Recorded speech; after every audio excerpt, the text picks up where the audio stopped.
기쁘다 구주 오셨네 박수 치면서 찬양 드리도록 하겠습니다.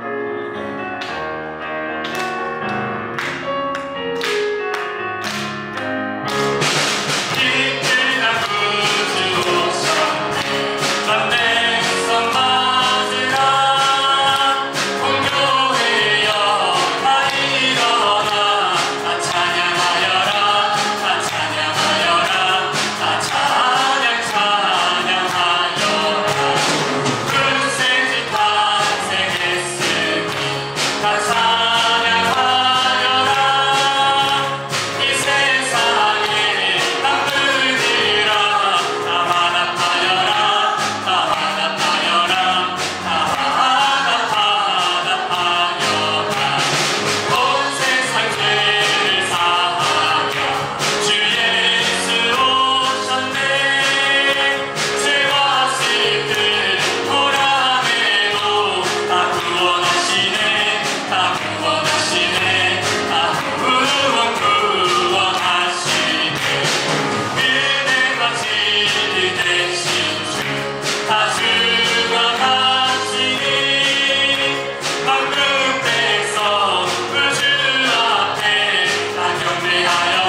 시간 다 함께 예수의 이름은 함께 고백하도록 하겠습니다.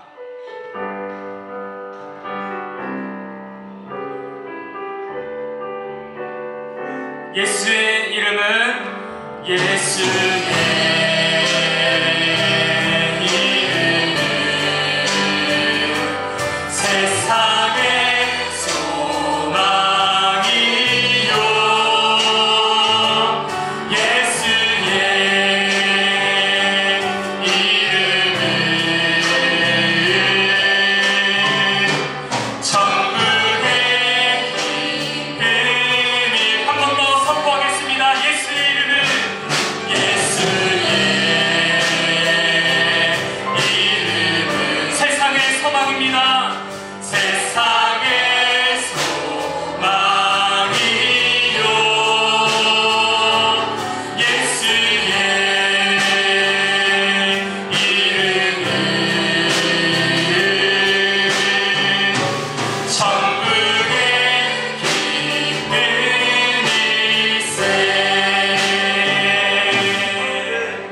나의 참된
마지막으로 처음 불러보는 찬양입니다. 지극히 높으신 주, 가사를 생각하면서 함께 찬양하도록 하겠습니다.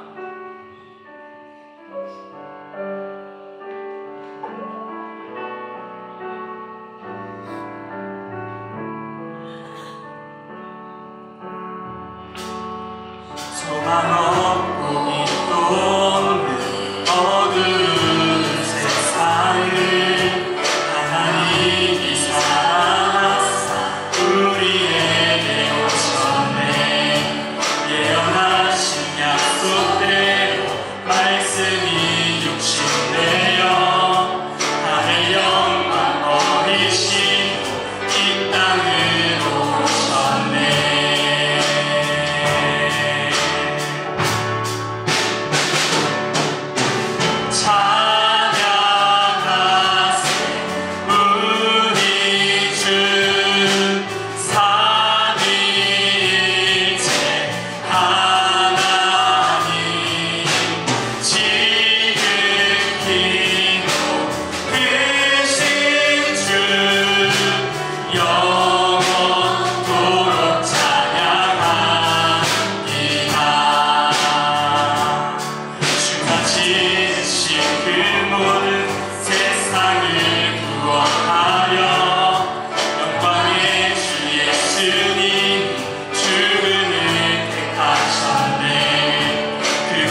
감사드립니다. 2000년 전에 오셨듯이 이 예배 가운데에도 우리를 찾아와 줄 줄 믿습니다. 이 시간 온전히 주님 내 가운데 나의 심령 가운데 와주시옵소서. 말씀 가운데 말씀이 들려지게 하여 주옵시고 나의 심령이 부서질 수 있도록 다같이 주여 한번 부르짖고 예배를 위해서 기도하겠습니다. 주여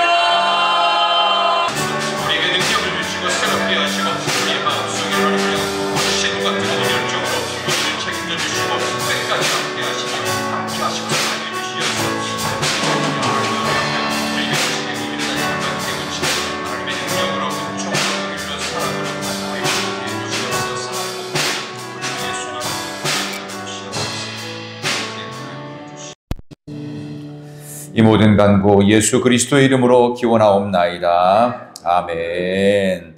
찬송가 112장 찬양 부르신 후에 황영철 집사님 기도 인도하시겠습니다.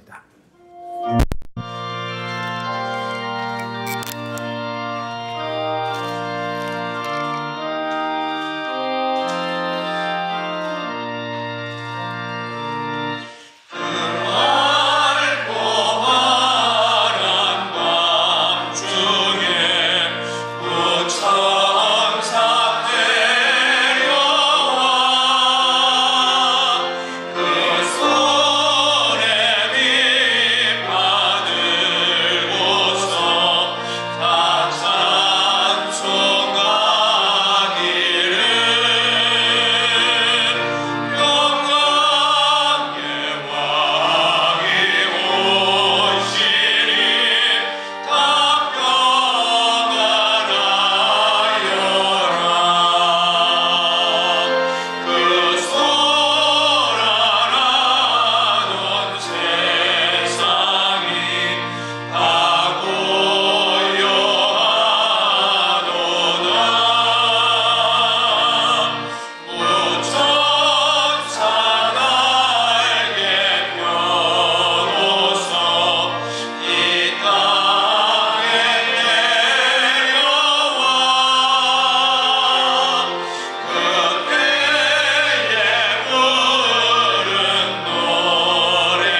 드립니다. 거룩하신 하나님 아버지, 대림절 며칠 주고 오후 찬양 예배를 드리게 됨을 감사드립니다. 하나님 아버지, 지금껏 산 것도 하나님 은혜입니다.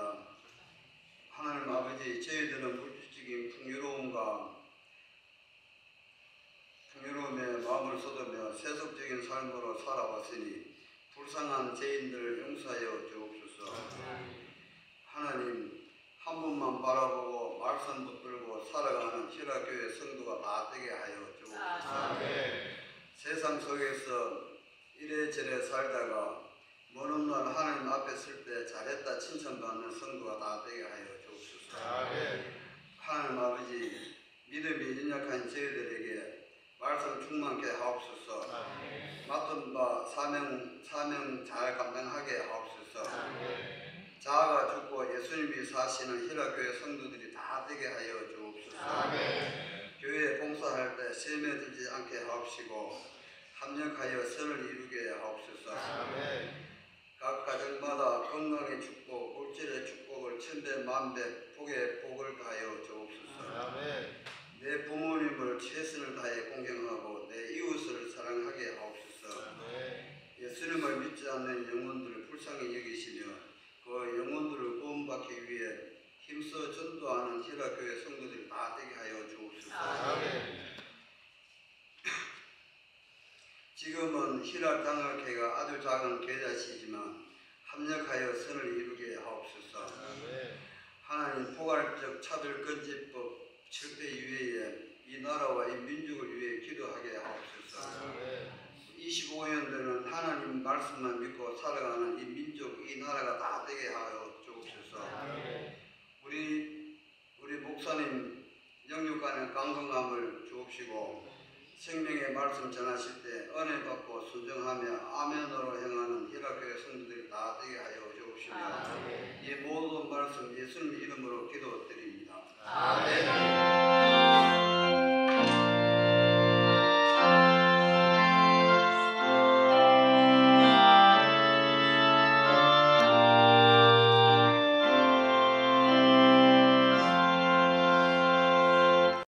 하나님의 말씀은 사사기 21장 1절부터 7절까지 말씀입니다.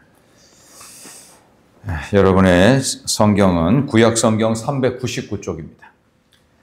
사사기 21장 1절에서 7절까지. 자, 우리 주신 말씀을 우리가 한 절씩 교독하겠습니다. 제가 먼저 사사기 21장 1절부터 읽습니다. 이스라엘 사람들이 미스바에서 맹세하여 이르기를 우리 중에 누구든지 딸을 베냐민 사람에게 아내로 주지 아니하리라 하였더라.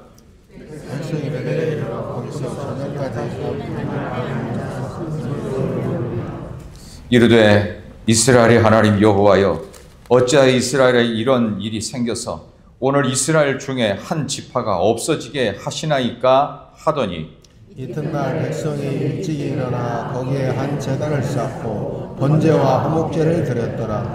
이스라엘 자손이 이르되 이스라엘 온 지파 중에 총회와 함께하여 여호와 앞에 올라가지 아니한 자가 누구냐 하니 이는 그들이 크게 맹세하기를 미스바에 와서 여호와 앞에 이르지 아니하는 자는 반드시 죽일 것이라 하였음이라. 이스라엘 자손들이 그들의 형제 베냐민을 위하여 뉘우쳐 이르되 오늘 이스라엘 중에 한 지파가 끊어졌도다. 다 같이 읽습니다. 그 남은 자들에게 우리가 어떻게 하면 아내를 얻게 하리요?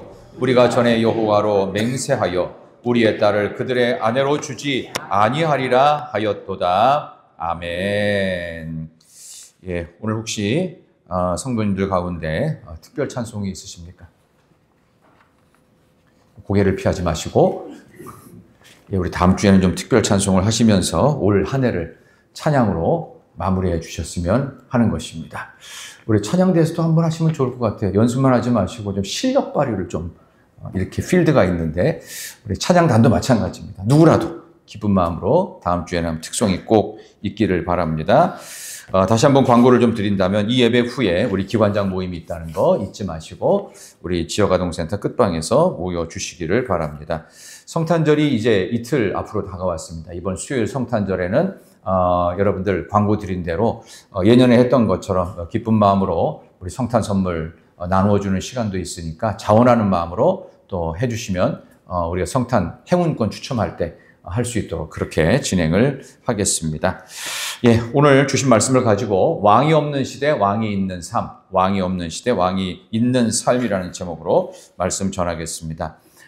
사사기의 이야기는 이제 정치인들의 이야기라고도 볼 수 있고 한 나라의 운명이 왔다 갔다 하는 엄청난 파국의 현장입니다.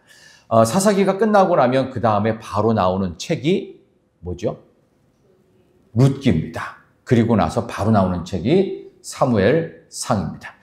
이렇게 역사의 이야기가 이제 쭉 연결이 되는데 여호수아 장군이 31개 부족 국가를 정복하고 그가 110살에 죽기 전까지 부족별로 나눴던 이 많은 땅을 12지파로 잘 분배를 하죠. 그래서 이스라엘 나라가 그때가 땅을 막 이렇게 마치 땅 따먹기 하듯이 막 갈라져가지고 12지파가 요단강을 중심으로 해서 동편과 좌편으로 이렇게 땅을 잘 분배를 해서 이제 정착을 하게 됩니다. 근데 그때는 아직 눈에 보이는 왕은 없었어요. 근데 왕이 계셨죠. 그 왕은 바로 하나님이셨습니다. 그 하나님을 왕으로 삼으면 되는데 이 사람은 일단 뭐가 정착이 되고 그 다음에 좀 안정이 된다 싶잖아요. 그러면 참 이상한 게 꼭 딴 생각을 해요. 꼭 한눈을 팔아요. 그래서 조금 어려운 것도 나쁜 건 아니에요. 좀 힘들면 그 죄 지을 틈이 없어요. 근데 우리는 하나님 죄 안 지을게요. 그냥 우리가 여기서 감사하고 살 테니까 좀 여건을 좀 충만하게 채워달라고 기도합니다. 근데 여건이 괜찮아지면 사람은 게으르고 안 하려고 하고 변덕스럽습니다. 사람의 3대 특징 뭐라고요? 게으르고 안 하려고 하고 변덕스럽습니다. 우리 다 똑같습니다. 너무 조건이 좋으면 그게 결코 좋은 게 아니에요. 조건이 좋은데 뭐가 자꾸 결핍된다. 내가 바로 설 수 있는 시간이구나. 이게 맞습니다. 만약 우리가 너무 잘 살고 너무 괜찮고 아무런 것도 부족한 게 없다라고 하면 과연 예수 믿었을까요? 저는 아니라고 생각합니다. 저는 저 자신을 바라봐도 만약 제가 신학 공부를 안 하고 목회를 안 했다면 지금 이 시간에 뭔 짓을 하고 있을지 알 수가 없어요. 알 수가 없어요.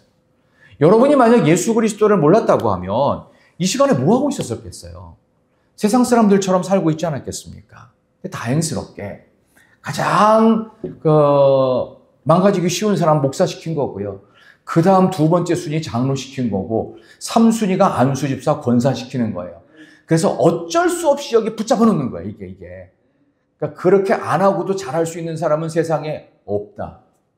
그래서 예수님의 12제자 중에서 가장 똑똑하고 유능하고 대기업에 입사 지원서 내면은 한 방에 붙을 만한 가장 대단한 대장 누구였죠? 가룟 유다입니다. 가룟 유다처럼 똑똑하고 머리 잘 돌아가고 명석할 뿐만 아니라 그가 하는 모든 행동은 빈틈이 없어요. 빈틈이 없어요. 거의 실수를 안 해요. 그게 가룟 유다예요. 근데 가룟 유다가 뭔 짓을 했어요? 예수님 팔아먹고 본인 자살합니다. 이게 원래 그런 거예요. 그 사람은 부족한 게 있는 게 저주가 아닙니다.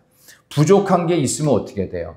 본인의 연약함을 인정하고 그 다음에 내 안에 없는 능력을 다른 곳으로부터 얻기를 원하죠.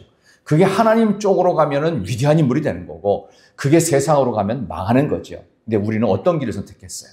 내 안에 없는 능력을 하나님으로부터 얻기 시작했죠. 그래서 예수 잘 믿고 희락교회 성도가 되고 우리가 어딜 가든지 믿음으로 사는 것입니다. 어떤 경우는 이런 것도 있어요.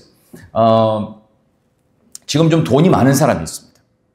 좀 내 건강한 사람이 있어요. 조건이 좋은 사람이 있어요. 그 왜 조건 좋은 줄 아세요? 근데 교회를 다녀요. 이유는 하나예요. 조건이라도 안 좋으면요, 그 사람 예수 안 믿을 사람이에요. 그러니까 그렇게 하시는 거예요. 근데 만약에 이게 아님에도 불구하고 조건이 너무 안 좋은데도 불구하고 오직 예수만 따라간다. 아시아에 3명 있어요. 그 중에 하나, 여러분일 수도 있습니다. 그러니까 하나님은 우리에게 모든 것을 다 주시지 않습니다. 필요한 만큼만 주시고 필요한 때에 적정한 수준만큼만 주시지 왕창 주시는 경우는 없다.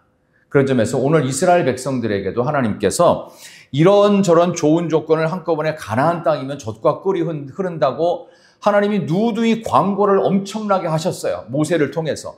그런데 가보니까 이곳은 정복하기가 너무 힘든 땅이에요. 여리고성부터 철옹성이었어요. 이거는 인간의 힘과 전략으로 무기로 감당이 안 되는 싸움인데 하나님께서 침묵 속에서 하루 한 바퀴씩 마지막 7번째 날은 7바퀴 돌고 소리 질러가지고 항아리 깨트리고 그래서 이겼단 말이에요. 이건 전쟁에서 이긴 게 아니에요. 하나님께서 능력을 보여주셔서 다 이긴 싸움에 끼워주신 거예요. 끼워주신 거. 그래서 우리가 감당 안 될 때는 어떻게 해요? 같이 하나님 앞에 하나님 편에 끼어들으면 되는 것입니다. 이제 그런 속에서 이스라엘의 역사가 사사기의 시대로 흘러갔죠. 사사기엔 여러분이 아는 것처럼 많은 사사들이 있었습니다. 가장 유명한 삼손 같은 사사가 있었는데 삼손도 역시 망가진 사사의 대표적인 인물이다. 근데 어쨌든 이 사사기가 끝나가는 상황입니다. 근데 말도 안 되는 이상한 일이 벌어집니다. 그게 뭐냐?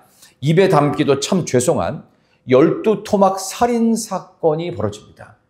아니, 성경에 어떻게 이렇게 잔인한 사건의 이야기를 기록했을까 싶은데 이 이야기는 결국 우리들의 이야기일 수 있다라는 것을 반증하고 있습니다. 12토막 살인 사건의 주인공이 누구였냐 하면 좀 죄송합니다. 레위인에게 첩이 있었어요. 쉽게 말하면 목회자에게 두 번째 부인, 세 번째 부인이 있었다. 그 뜻이에요. 그러니까 이게 통용되던 시대라는 거예요. 이 당시가. 지금도 이슬람 국가들 중에는 일부 다처제를 합법으로 허용하는 나라들이 있죠. 그렇죠? 마치 그런 것처럼 레위인들에게도 목회자의 가정에도 첩이 있었단 말이에요. 이 첩을 데리고 놀고 다니는 거예요. 그러니까 이게 만약 가능한가? 하나님의 나라 백성이 가능하더라는 것입니다. 들키지만 않았을 뿐입니다. 안 들켜서 그렇지. 여러분들의 모습이 만약 들킨다 치면 이 가운데 고개 들고 교회 올 사람 아무도 없을걸요? 뭐 저부터 마찬가지입니다. 어디 가서 욕을 안 하겠습니까? 거짓말 안 하겠어요? 다 사기치고 개떡같이 살다가 와가지고 그런 척 하는 거 아니에요? 아멘할 수가 없죠. 왜? 맞으니까. 그런다고 보면 오늘 12토막 살인사건이 어떻게 저질러진 거냐? 레위인의 첩이 있었는데 레위인의 참 죄송합니다. 레위인에게 어떤 이 두 번째 부인이 있었다 칩시다. 근데 이 부인하고 어디 가서 놀러 갔는데 기부와 땅에서 불량배들이 있었어요. 그 여인을 내놓으라 뭐 해가지고 어쨌든 이 폭력 다짐이 일어날 것 같으니까 그러지 말고 이 여자를 줄 테니 니네들이 알아서 해라. 죄송합니다. 밤새도록 이 여자 데리고 놀다가 레위인의 첩 데리고 놀다가 새벽녘에 죽은 걸 확인하고서는 버린 거예요.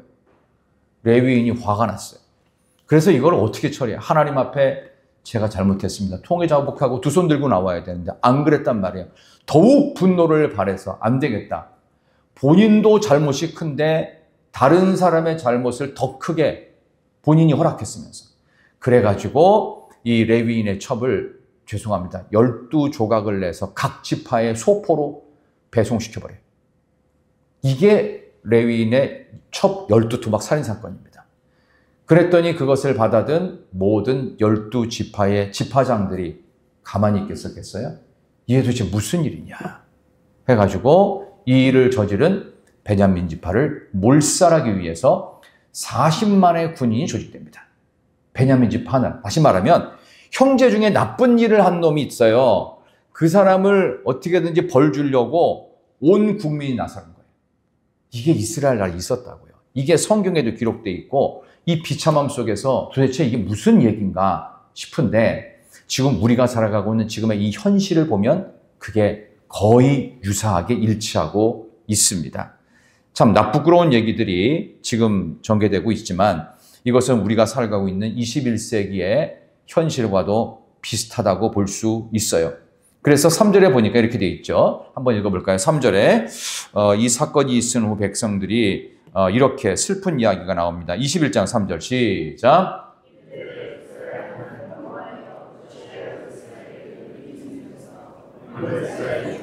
한 지파가 없어지게 하시나이까 하더니 아멘. 베냐민 지파를 40만의 전 국민이 군인 조직해가지고 몰살을 시켜버립니다. 그 중에 딱 400명 남았어요. 베냐민 군인 남자들만 동굴에 피해 있습니다. 이제 이 400명 죽이면 베냐민 지파는 인간의 기억 속에서 이스라엘 역사에서 완전히 사라지는 겁니다. 그러니까 쉽게 말하면 조그만 땅덩어리, 예를 들어서 뭐 충청 어디가 있는데 그 땅에 있는 사람들이 범죄가 심했어요. 그러니까 그 사람들을 없애기 위해서 그 지역에 전 국민 중에서 특공대를 조직해서 거기를 몰살시켜서 전부 다 죽이고 이제 어떻게 해요? 그 도시에 400명 남자들이 남은 거예요. 그 상황 속에서 이걸 어떻게 해결할 것인가? 사실 해결이 안 되죠. 그래서 결국은 없앨 건가? 그래도 형제 집하니까 살려둘 것인가? 결론은 살려두자. 근데 중요한 건 남자들만 있잖아요. 그거 어떻게 살아요? 그러니까 결혼을 시켜야 될 거 아니에요. 400명의 여성들을 구해주는 이야기입니다. 이미 일은 저질러 놓고 그것에 대한 수습책으로 인간적인 방법을 강구하죠. 40만 사람들 뽑을 때 12개 연합군을 조직할 때 길르앗 야베스 사람들이 참석을 안 했습니다. 그래서 12,000명 특공대를 조직해가지고 그 사람들을 죽이고 거기서 400명 처녀를 얻어옵니다.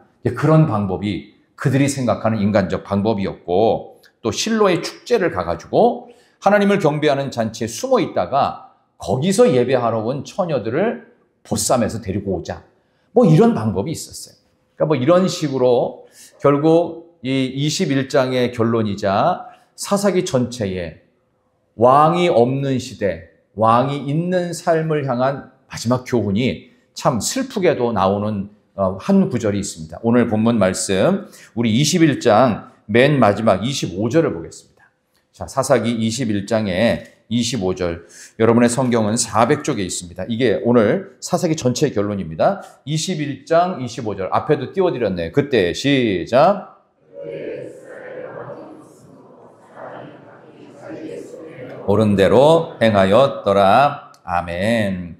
왕이 없으므로 자기 마음대로 내키는 대로 충동적으로 모든 것을 말하고 행동했더라.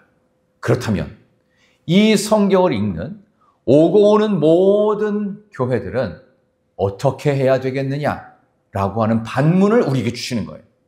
여러분 어떻게 하시겠습니까? 지금 이 땅에 그냥 정치 얘기 잠깐 할게요. 대통령이 있나요? 지금 대한민국에 국회의원이 있나요? 그 국회의원이 정말 국민들을 위한 사람들은 맞나요? 그러니까 이데올로기를 떠나서 뭐 여당, 야당, 뭐 오른쪽, 왼쪽 다 떠나가지고 진짜 백성들을 사랑하고 백성들을 위하는 국회의원들과 그런 대통령이 있습니까? 없습니다.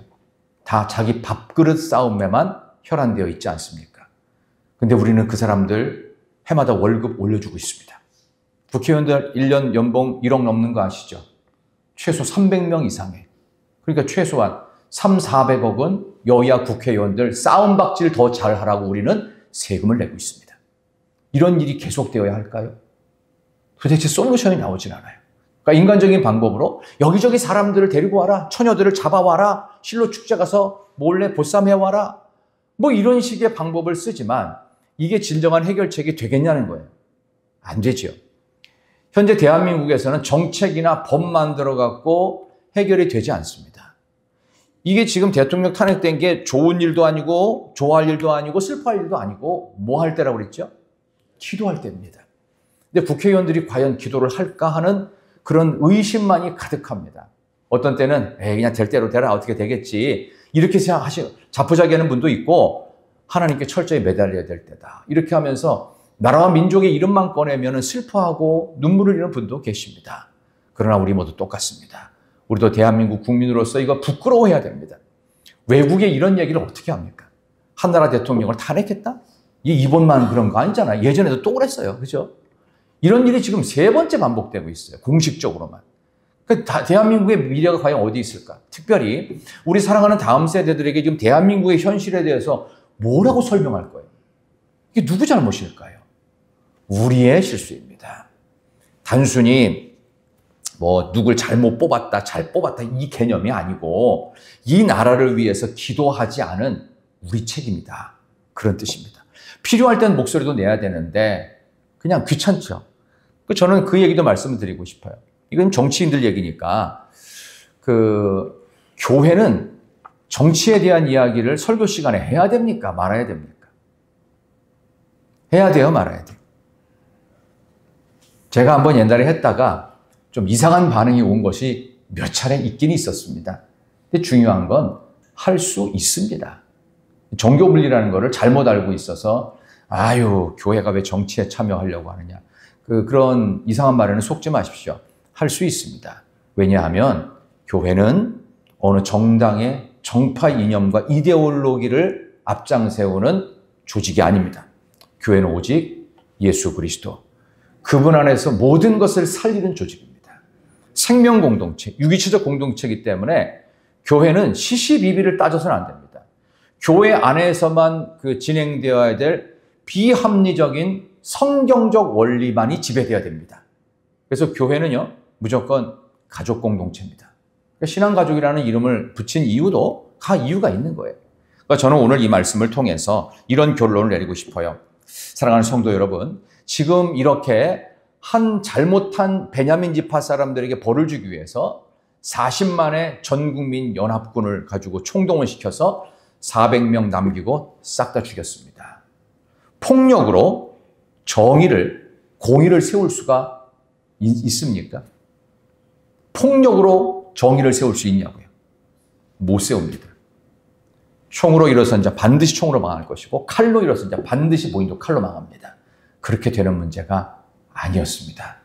어려워도 힘들어도 평화로운 방법으로 가야 되는데, 이스라엘 사람들은 폭력으로 공의를 만들 수 있다고 생각을 했습니다. 이 정신없는 이야기 속에서 사실 아멘할 부분이 아무 데도 없어요. 너무 잔인해요. 너무 잔인하고 어떻게 이렇게까지 망가뜨려 놓고 겨우 궁여지책으로 내놓은 방법이 어디 가서 보쌈이나 해오고 길라디 야베스 거민 중에서 400명 여자는 무조건 데리고 와서 가서 강제 결혼을 시키느니 마느니 이런 방법을 이미 다 파괴시켜 놓고 이런 일들이 벌어지고 있는 이 현실을 바라보면서 러시아와 우크라이나의 전쟁 전부 다 자국의 이익을 위해서 하는 전쟁들인데, 이런 걸 보면서 다시 한번 기억해야 됩니다. 폭력은 어떤 것으로도 인정돼서는 안 됩니다. 폭력은 결코 공의를 만들어내지 못합니다.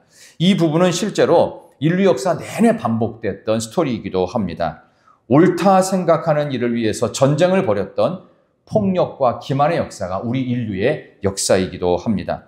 말로도 설득으로도 듣지 않으니까 나는 결국 폭력을 써서 주먹을 한 대 썼다? 정당화되지 못합니다. 그런 점에서 보면 폭력은 문제 해결이 아니라 또 다른 폭력과 비극만 남기게 되더라라고 하는 것이죠. 해결의 첫걸음을 위해서 우리는 해결책을 찾는 게 아니라 나의 한계를 인정하는 수밖에 없습니다. 하나님, 나는 할 수 없습니다. 하나님 도와주세요. 살려주세요. 저것이 답이라고 해서 모두가, 많은 사람들이 그래도 다수결로 해서 그 방법을 택했는데 결국 그게 답이 아닌 경우도 많았습니다. 인류 역사에 많이 그랬죠. 젊은 시절로 혹시 돌아가고 싶으시는 분 한번 손 한번 들어보시겠어요? 젊은 시절로 돌아가고 싶다. 예, 우리 황 집사님. 그러면 황 집사님 돌아가시면 뭐 하시고 싶으세요? 예. 잘 살고 싶습니다. 잘 사셔야 됩니다. 옛날처럼 안 살고 소시적에 왕년에 그냥 막 살았던 것보다는 훨씬 잘 살고 싶은 시간들. 근데 막상 돌아가면 그렇게 잘 안 됩니다. 왜냐하면 그냥 한 번 더 고생을 할 뿐입니다. 어떤 경우에는 이제 군대 제대를 앞둔 이제 병장 말년이 그렇게 얘기하더라고요. 내가 한 번만 더 군 생활하면 진짜 멋있게 할 수 있대요. 그래서 물었어요. 그럼 다시 거꾸로 돌아갈 거냐고 그러니까 절대로 가고 싶지는 않다는 거예요. 원래 한번 지나온 시간에 대한 후회가 있죠. 그러나 그 후회한다고 해결책은 아니고 내 안의 한계를 인정하는 것뿐입니다. 하나님, 나 부족했습니다. 앞으로 더 잘 살 수 있도록 황 집사님 앞으로 더 잘 사셔서 하나님 앞에 가는 날이 앞으로도 한 40년 이상 남았잖아요. 그죠? 나 50년. 얼마 안 남았습니까? 예, 50년 하십시다. 50년만. 50년 더 잘 사셔서 지금보다 더 잘 사시기를 축원합니다. 여러분 모두 지금보다 더 잘 사십시다. 후회스러운 시간들이 왜 없습니까? 다 있지요. 그러나 지금보다 잘 살아서 그래도 좀 더 괜찮게 살다가 천국 가야 되지 않겠습니까? 우리 옆에 계신 분에게 한번 인사하도록 하겠습니다. 천국 같이 행복하게 갑시다. 천국 같이 행복하게 가십시다. 행복하게 갑시다. 군대도 마찬가지고요. 인생은 몰라도 산다는 것 자체는 인생 자체도 어려운 부분이기 때문에 억울한 게 있죠. 그러면 거리에서 고함치면서 뭐 해달라 하시는 분이 엄청 많습니다. 무슨 연대 붙인 분들은 전부 다 그거 하고 있어요. 근데 그렇게 한다고 해결이 되냐 말이에요. 그럼 그 다음에는 그분들이 한 번 해결되면 다시는 안 나오나요? 계속 나오잖아요. 계속 나와요. 사람의 요청과 욕심은 끝이 없어요. 그렇게 한다고 솔루션이 되지 않습니다. 아우성친다고 되는 게 아니라 하나님 나는 부족합니다. 하나님 도와주세요. 이 나라 대한민국의 지금의 아픈 현실을 바라보면서 결코 해결될 수 있는 모든 가장 좋은 방법은 폭력이 아니라 어떤 법 만드는 것이 아니라 하나님 앞에 매달리는 길밖에 없는 줄로 믿습니다. 두 번째는 우리가 이렇게 어려운 상황 속에서 사랑이 필요합니다. 오늘 아침에도 제가 말씀을 드렸죠. 믿음, 소망, 사랑 그 중에 제일은 사랑이다. 사랑만이 남는다고 말씀드립니다. 사랑만이 남는다. 그렇다면 이 사랑이라는 것이 눈물이 그렁그렁해가지고 자기 감정에 취해서 사랑해 하면서 늘 마음속에 이렇게 뭐 잔잔한 파도가 치는 것처럼 사랑해. 사랑해. 이러지 마세요. 그런 얘기 하지 마세요. 그런 얘기 하지 말고 현실적으로 보자고. 현실적으로. 사랑해요. 맨날 그러면 이게 행복할 것 같아요?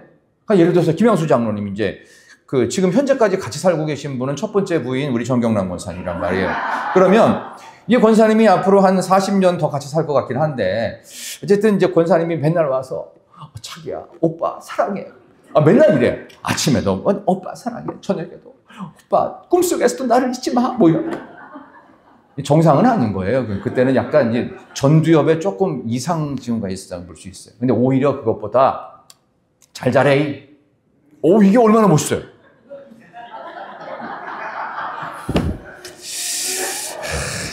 오늘 설교가 안 되는데요.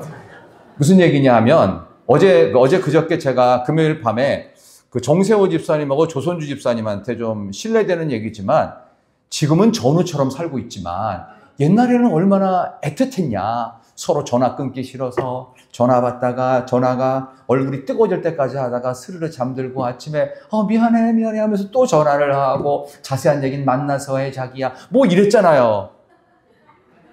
아니에요? 이게 요즘에 기억이 별로 안 좋으세요? 이제 나이가 좀 드는데.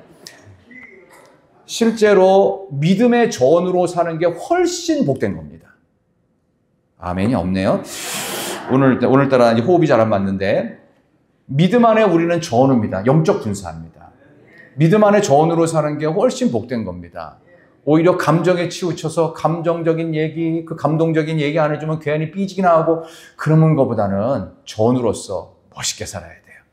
그게 훨씬 큰 행복이고 정말 결정적인 순간에는 모든 걸 다 쏟아서 감정도 다 쏟고 이 사랑이라는 게 뭐냐 하면 상대를 위한 기다림이에요. 근데 여기 이 베냐민 지파 잘못한 거에 대해서 안 기다렸어요. 레위인도 지가 잘못한 게 훨씬 크면서 하나님께 용서를 구하지 않고 아니 어떻게 뭐 첩이라도 사랑했을 거 아니야. 12 도망을 잘라서 보내는 것도 이상한 정신없는 짓이고 아니 12지파에서 그거 받았다고 열받아가지고 이게 누구냐 해가지고 베냐민 지파를 다 몰살시키는 그것도 다 정신없는 짓이에요. 그거 하는 게 아니에요. 이거를 하나님이 어떻게 보실까?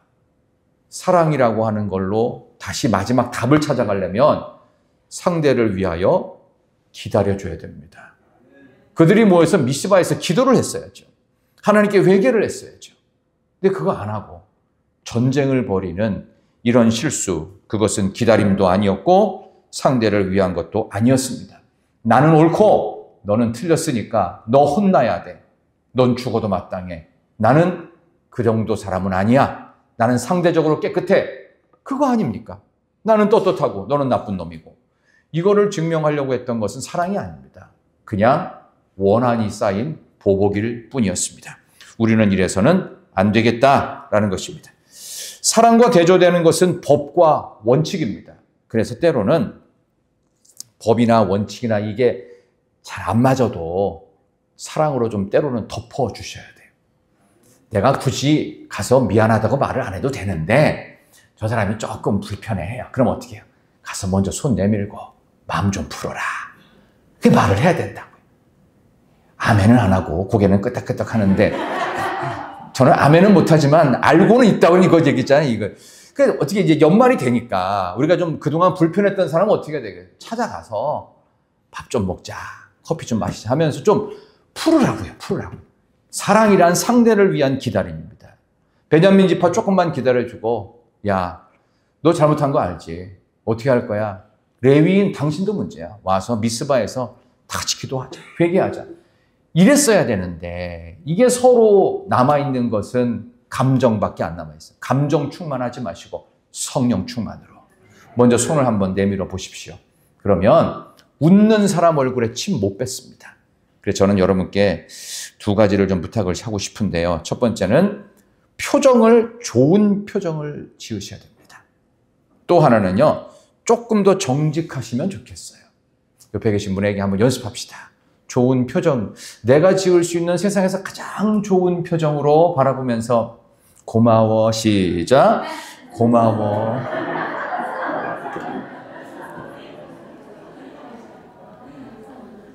좀 고맙긴 하죠. 고맙긴 하죠. 나 같은 사람을 한 해 동안 잘 봐줘서 한 번 더 구체적으로 한번 고백해 봅시다. 나 같은 사람을 잘 봐줘서 고마워. 시작. 나 같은 사람을 잘 봐줘서 고마워. 고마워. 한 해 동안의 시간을 하나님께서 여러분을 잘 봐주셨습니다. 예수님께서 우리를 잘 봐주셨고, 예수님께서 부족한 목사도 잘 봐주셨고, 여러분도 잘 이해해 주셨고, 또 교회가 우리를 잘 지켜줬습니다. 영적인 공동체가 우리를 잘 지켜주고 서로가 서로에게 그런 존재가 되시기를 소망합니다. 이게 남을 먼저 생각할 수 있는 기다림, 사랑의 모습. 그다음에 또 하나는 더 정직해야 됩니다. 조금 더 좋은 표정을 지으면서 덮어주시고, 또 하나는 더 정직해야 됩니다.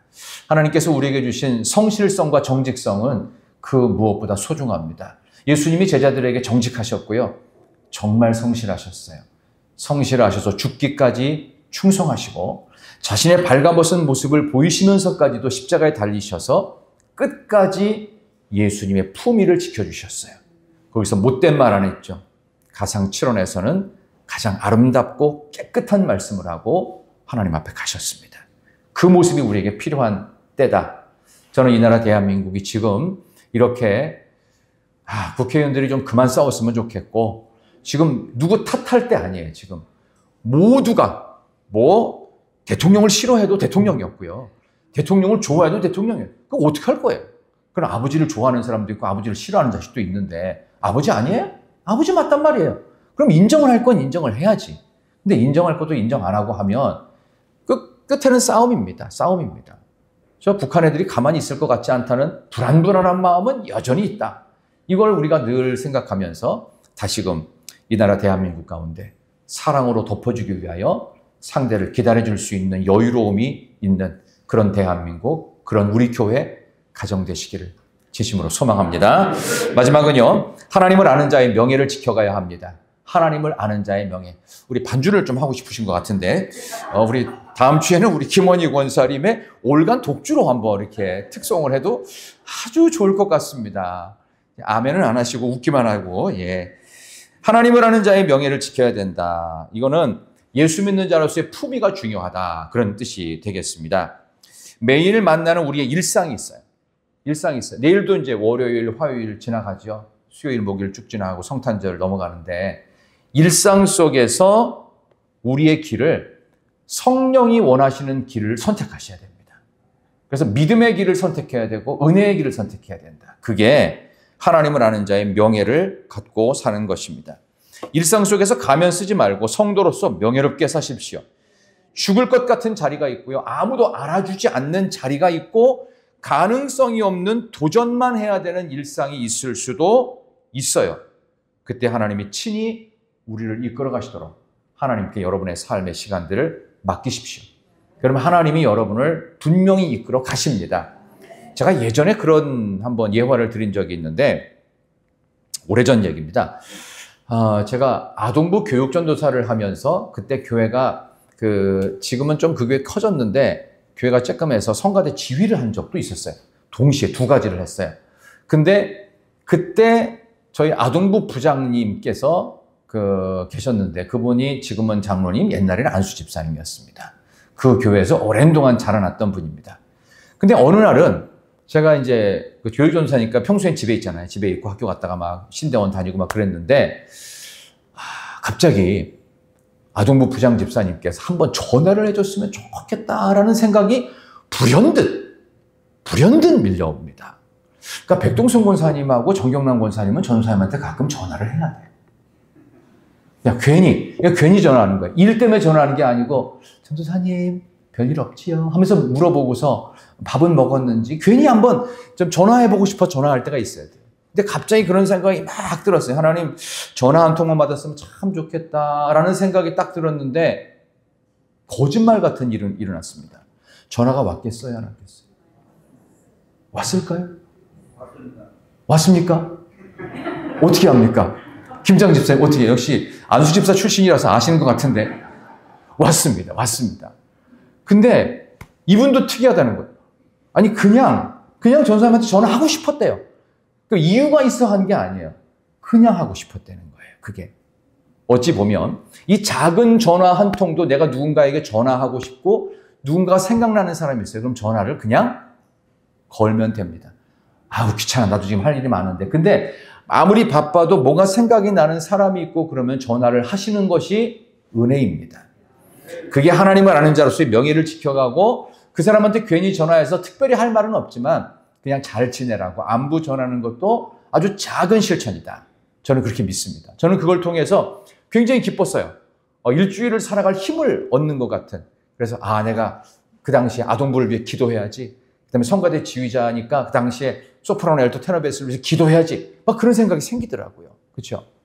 그러니까 우리 찬양대 대장님이신 남장로님은 신수희 권사님한테 일주일에 자주 전화를 해서 좀 괴롭히듯이 물론 딴 얘기 하시면 안 돼.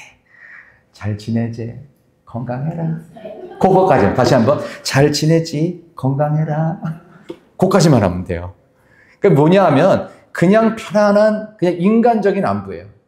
하나님이 주신 마음으로 서로 또 부서에서도 그렇게 하시면 좋을 것 같고 또 신앙가족장님들은 좀 그렇게 우리 가족분들을 좀 관리하셨으면 참 좋겠다. 뭐 딴 거 필요 없습니다. 바로 그런 마음. 하나님을 아는 자로서의 이 예의와 명예와 품위를 지켜갈 수 있는 일. 이 베냐민 지파가 이렇게 쫄딱 망하기 직전까지 갔지만 400명에서 그들이 이제 강제적으로 이제 처녀들을 다 데리고 와요. 그래서 강제 결혼을 시켜서 결국은 그 베냐민 지파는 여전히 지금도 존재하고 있다고 합니다. 사람을 살리는 일은 너무나도 소중한 일인데 자칫 잘못해서 한번 혼내줘야 되겠다. 내가 이 한마디만 딱 하면 뭔가 깔끔할 것 같다. 깔끔하지 않습니다. 오래 갑니다. 상처만 남습니다. 하지 마십시오. 성령이 주시는 길이 아닙니다. 그럴 땐 참는 것입니다. 잘 참아야 됩니다. 하나님이 우리와 함께 하시기 때문에 나 혼자만 독립투사처럼 외로이 싸우고 있지 않습니다. 하나님이 우리를 도우십니다. 자, 우리 한번 찬양하십시다. 문들아 머리 들어라. 영원한 문들아 들릴지어다. 영광의 왕인 예수 그리스도께서 이 땅 가운데 탄생하시러 이 세상에 오십니다. 우리 귀한 찬양을 힘있게 부르겠습니다.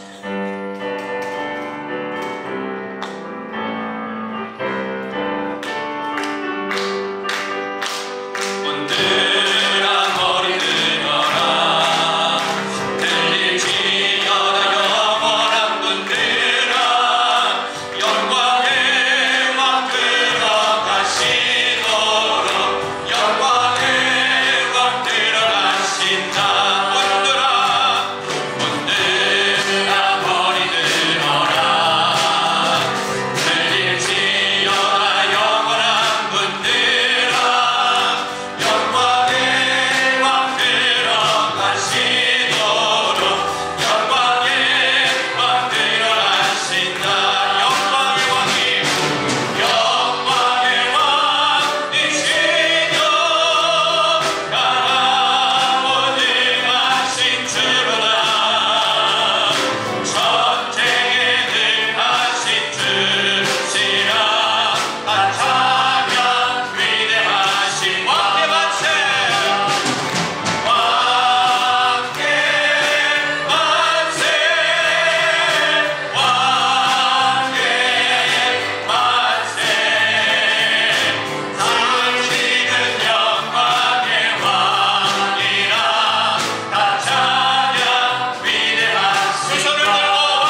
시간 기도하시다 옆에 계신 분 한번 손을 잡으실 수 있으면 한번 손을 잡고 한번 기도해 주시기 바랍니다.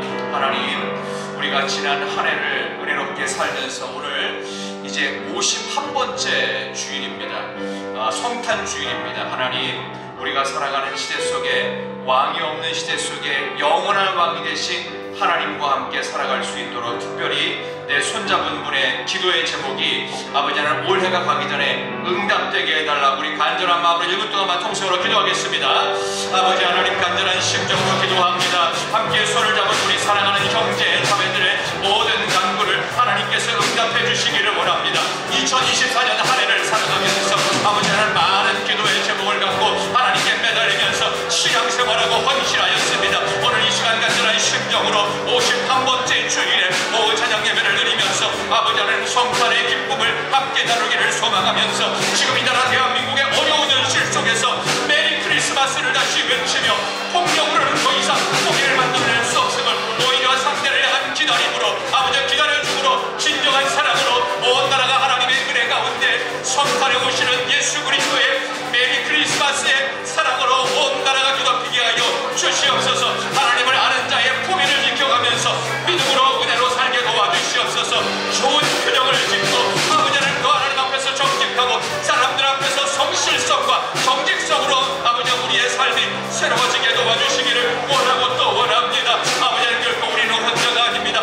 믿음의 형제자매들이 함께 손을 잡았습니다. 기도합니다. 우리 하나님 함께 해주시어서 올 한 해를 은혜롭게 잘 마무리하고 새해에는 더욱더 열정을 내어서 믿음과 은혜로 살아가는 우리 사랑하는 일학교회가 되게 하여 주시옵소서. 아버지, 지금까지 수고한 찬양대 찬양단을 비롯하여 영상과 음향을 위해서 수고하는 모든 분들, 또 원근 강처에 있는 우리 사랑하는 모든 성도님들, 특별히 우리 교회 곳곳에서 보이지 않게 수고하시는 모든 분들, 선생님들, 또 우리 여러 가지로 봉사하는 분들, 중앙에 쌓여 쓰시는 분들, 아버지하고 이번 한 해 동안에 수고한 모든 것들을 하나님께서 기뻐 받으시며 함께 손을 잡고 기도합니다. 우리가 수고하고 있으며 하나님 앞에 매달려 기도하는 모든 제목들, 은밀한 기도 제목까지 아버지 하나님 우리가 끝나기 전에 응답되는 간증이 있게 하여 주시옵소서. 왕 되신 주님, 만왕의 왕이신 주님께서 이 나라를 살려주시옵소서. 이 나라를 회복시켜 주시옵소서. 우리와 함께하여 인도하시고 주님 역사하여 주시옵소서. 아버지, 감사합니다. 지난 한 해 51주간 시간을 잘 보내게 해주셔서 감사를 드립니다. 하나님의 도우심이 없었다면 결코 한순간도 설 수 없었을 텐데 하나님의 살아계심 때문에 우리가 여기까지 온 줄로 믿습니다.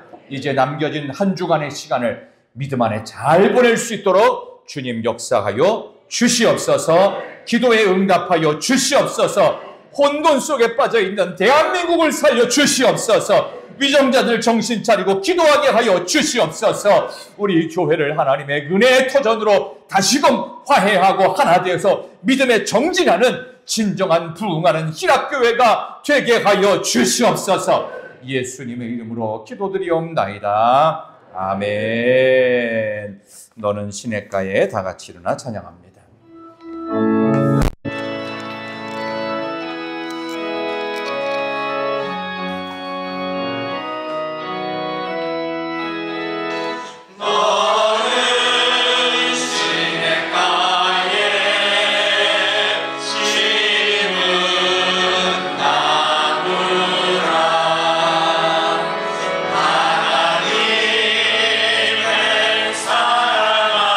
사랑하네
우리 주님 예수 그리스도의 크고 놀라우신 은혜와 하나님 아버지의 무한하신 사랑하심과 성령님의 감동교통 충만하심의 역사가 오늘 이렇게 하나님 앞에 나와서 성탄 주일, 오늘 대림절 마지막 주일 오후 찬양 예배를 드리고 세상 속으로 나아가 이번 한 주간도 승리를 다짐하는 사랑하는 희락의 온 성도님들 한 분 한 분 머리 위에 생업의 터전과 일터와 가정과 학교 위에 또 계획하는 모든 계획들 가운데 응답하여 주시며 특별히 이번 수요일에 있을 우리 성탄절 모든 예배와 발표와 행사 가운데 우리 하나님 함께하여 주시기를 간절히 축원하옵나이다. 아멘.